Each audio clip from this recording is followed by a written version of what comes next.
everyone, gimana nih kabarnya? Semoga selalu dalam keadaan sehat ya. Hari ini kita akan bikin roti Maryam yang berserat dan berlapis-lapis yang anti gagal. Dijamin rasanya gurih dan gampang banget nih buatnya. Yuk langsung aja kita simak cara pembuatannya. Bahan-bahan yang kita butuhkan yang pertama adalah susu cair sebanyak 150 ml. Kemudian ada mentega cair, lanjut ada minyak goreng, dan ada tepung terigu protein tinggi. Nah, ini aku pakai tepung cakra kembar ya. Ukurannya 300 gram. Kemudian ada sejumput garam dan gula pasir. Dan yang terakhir adalah 1 butir kuning telur. Next, kita ke cara pembuatannya. Step yang pertama, kita siapkan bowl ataupun wadah.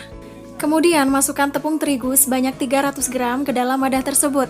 Kita kasih sejumput garam dan sejumput gula pasir.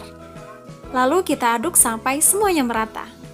Next, kalau sudah merata, kita buat bundaran di tengah-tengah. Ini untuk memasukkan kuning telur sebanyak 1 butir. Kemudian kita aduk-aduk. Lanjut, kita masukkan susu cairnya. Masukkan sedikit demi sedikit ya, sampai semuanya teruleni secara merata. Kalau sudah setengah teruleni seperti ini, saatnya kita masukkan margarin cairnya. Kita masukkan sebanyak 3 sendok makan ya. Lalu kita uleni lagi sampai adonannya kalis. Tanda dari adonan kalis, adonan tersebut sudah tidak nempel ke wadahnya, seperti ini. Nah lanjut, kita bulat-bulatkan adonannya, dan next kita akan bagi adonannya. Sebelum kita bagi, kita lonjongkan dulu nih adonannya. Nah di sini aku bagi menjadi 9 bagian. Nah, kalau sudah seperti ini, kita bulat-bulatkan adonannya, dan ini dia hasilnya. Kita lanjut ke step berikutnya.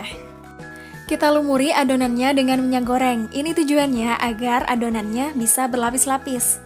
Nah, kalau sudah seperti ini, kita tuangkan seluruh minyaknya dan diamkan adonan selama 2 jam. Next, kita ke step berikutnya. Kita pipihkan adonannya dengan rolling pin atau juga bisa dengan gelas. Kita pipihkan sampai adonannya tipis seperti ini ya. Lanjut kita lumuri adonannya dengan margarin cair. Semakin banyak margarin, semakin gurih pula adonannya. Lanjut kita potong-potong dengan pisau. Nah, ini dia step yang menjadikan adonannya bisa berlapis-lapis atau bisa berserat-serat.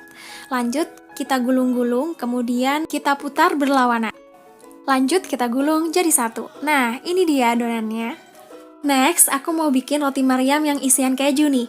Kalian bisa ganti isiannya dengan coklat, blueberry, ataupun dengan perasa lainnya.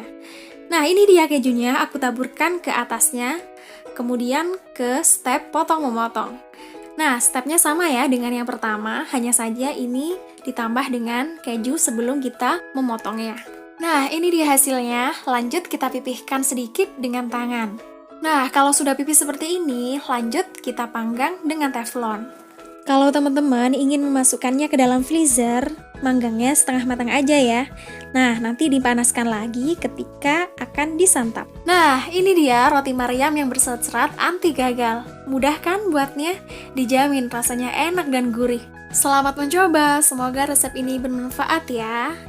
Masih ada resep lainnya di next video. Jangan lupa subscribe, like, share, and comment. Thank you guys!